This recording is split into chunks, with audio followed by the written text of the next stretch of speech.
هفته خبر تو خبر داره براتون از جک و جونورای عظما که هنوزه دارن فضیحت موشکی ولایت رو ماسمالی میکنن.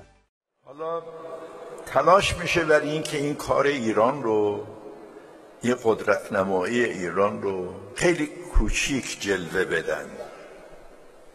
حرفای زیادی میزنن تو شبکه‌های خارجی، حتی داخلی ها حرفایی میزنن که مثلا نه کاری نبوده، چیزی نبوده، چیزی هم اتفاق نیفتاده. این یکی هم که همیشه هارت و پورت میکرد این دفعه از دست فضای مجازی میناله. باید مراقب فضای مجازی باشیم. ما فضای مجازی این قدرت رو داره که از همین دیروز شروع کردن، یعنی از امروز صبح شروع کردن در واقع که آقا اینا چه اهدافی رو زدند، اینا چی بود، این در بیابون زدند اینا و فلان، اینها شیطنت هایی که رسانه ها این قدرت، در صورتی که واقعیت قصه این بود که ته خط عظما مجبور شد یه ماله بگیره دستشو بیاد به پاسدارای هراسون دلداری بده. اینی که طرف مقابل بحث پیش بیاره که چند تا موشک زدن، چند تاش خورد چند تاش نخورد، اینا مسائل در دست دومه. مسئله اول ظهور قدرت اراده ملت ایران و نیروهای نظامی ایران در یه عرصه مهم بین‌المللی است. این مهم، این اتفاق افتاده.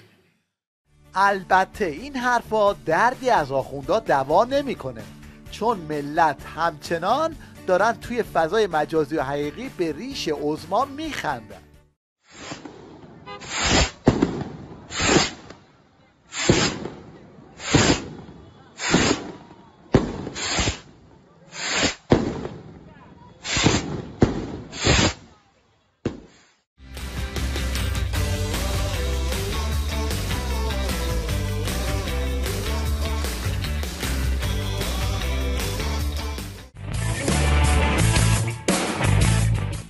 یکی دیگه از شیوه های عظما برای پنچرگیری نظامش راه انداختن این مسخره بازی هاست که دیگه شورش در اومده.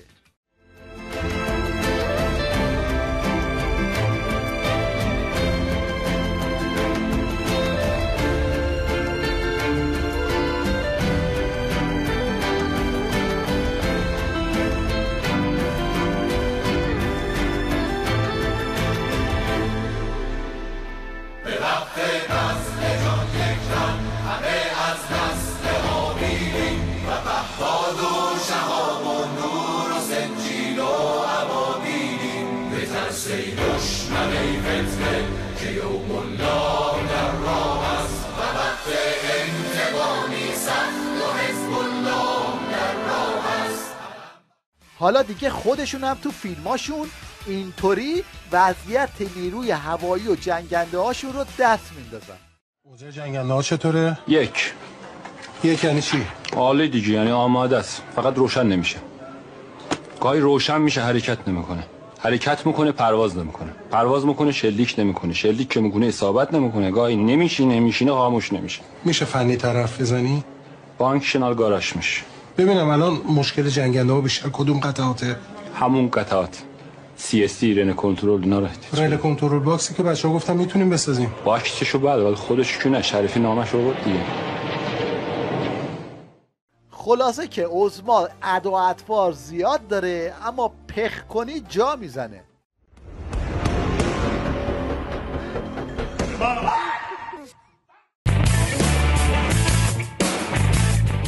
این وسط آخوند رئیسی هم مشغول پاچه خاری برای عظما و قمپوست در کردنه.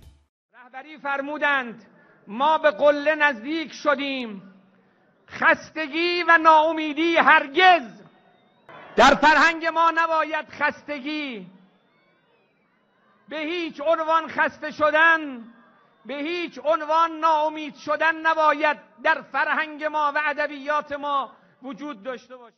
البته منظورش از قله غارت و چپاول برای خودشون و توله هاشونه.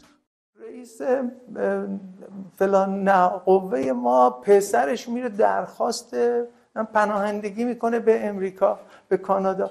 این چه اتفاقی است که افتاده که این کشور به جایی رسیده که رئیس یه قوه بچهش نمیتونه تو این مملکت زندگی کنه، ترجیح میده پاشه بره. با چه منابعی رفته؟ شما میدونید دیگه اون حداقل $500,000 واسه که شما ببرید تو اون کشور تا اینکه بهتون اقامت بدن. چرا حاکمیت نسبت به این فساد به این بزرگی هیچ واکنشی نداره؟ این پرسش اساسی. کارشناسا و مهره‌هاشون هم چپ و راست از این اعترافا میکنن. چیزی که مشخصه و من میتونم بگم که این اولویت اول مملکت نیست، اولویت تا پنجم مملکت هم نیست. این هم واکنش یه شهروند به رئیسی و قلهش و وعده‌هاش. با برنامه در شهر اشبندی و شماییم وای وضعیت کشاورزی و وضعیت دلاری که الان رو تو 60 من به بالا، شما چه صحبتی تو رئیس جمهور هسته؟ باید مستقیم خود بدونم رو در رو بگم. خب شما فرض کنم من رئیس جمهورم، الان شما چه صحبتی توارد؟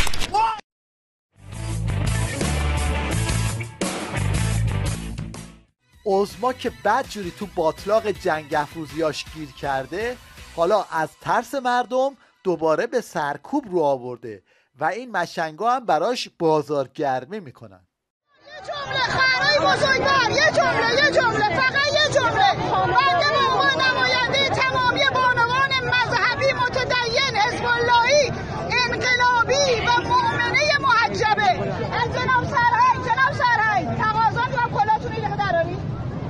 این کلاه سایبانی است برای نوامیس این مرزبون.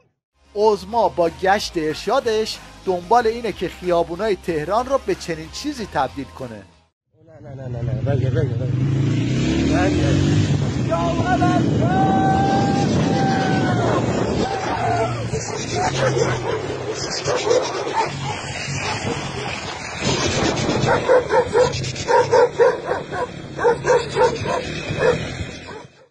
مشنگستان هفته هر چقدر هم که شلوغ باشه باز صندلی آخوند رئیسی محفوظه. ما در این 2.5 سال و قریب 3 سال در سال 1400 برخلاف 10 سال گذشته که کمتر از 1% رشد اقتصادی در کشور بوده، کمتر از 1%، در سال اول دولت یعنی سال 1400 ما 4% رشد اقتصادی داشتیم. در 6 ماهه دومی که دولت کشور رو مسئولیتشو پذیرفت. این هم وضعیت ریال در رشد اقتصادی که رئیسی مدعی اونه.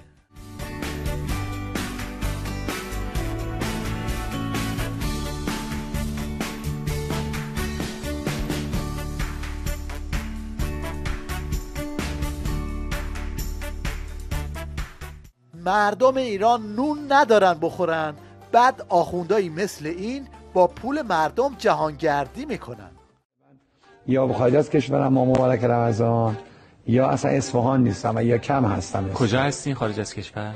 من امسال استرالیا. ملبورن یا سیدنی؟ سیدنی هم ملبورن. میگن شما دائم السفرین. بله. کل جهانو گشتین؟ جهانو که نه، ولی راست خودم چرا. آمریکا هم رفتین؟ خدا قبول کنه.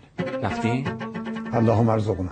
یکی می الان 5 تا کشور میگم ببینم کدوم. آمریکا رو که رفتین، ایتالیا، بله، استرالیا هم که میرین، هندوستان. این یه ما پیش. این مشنگ و دوله هم فکر کرده با خط و نشون کشیدن برای کشورهای منطقه میتونه حال بسیجی‌ها رو جا بیاره. من امید دارم این شیخ دبی شیخ محمد و پادشاه یعنی امیر امارات آقای محمد بن زاید آل نهیان دقت نظر داشته باشند که بالاخره ما درسته که همسایگانمون دوست داریم و سعی میکنیم با اونها با مسالمت رفتار بکنیم، اما برخی رفتارها رو تحمل نمیکنیم و اونها در کاخهای شیشه‌ای نشستن مراقب رفتاراشون باشن. همینطور آقای علیف در باکو که به اسرائیل پایگاه پهپادی داده مرتبا سعی میکنه اون شکاف‌های قومیتی رو در ایران فعال بکنه و یکی نیست به این بگه تو فعلا ریزشی‌های توی نظامو بچسب، خط و نشون کشیدن برای بقیه باشه طلبت. میگم سخت‌ترین کار تو معدنه، اما میدونی سخت‌تر از کار تو معدن چیه؟ اینکه پای تلویزیون بشینی اخبار صدا و سیما رو نگاه کنی و بتونی عفت کلامتو حفظ کنی. در پایان مشنگستان توجه شما رو به ابتکار جالب یکی از کاربرای فضای مجازی در رابطه با سوتی رژه نیروی انتظامی آخوندا جلب می‌کنیم. جناب سرهنگ بگو آخر خدمتی میشه یک بوق بزنم دکمش همیه دیگه نه؟ نه یارو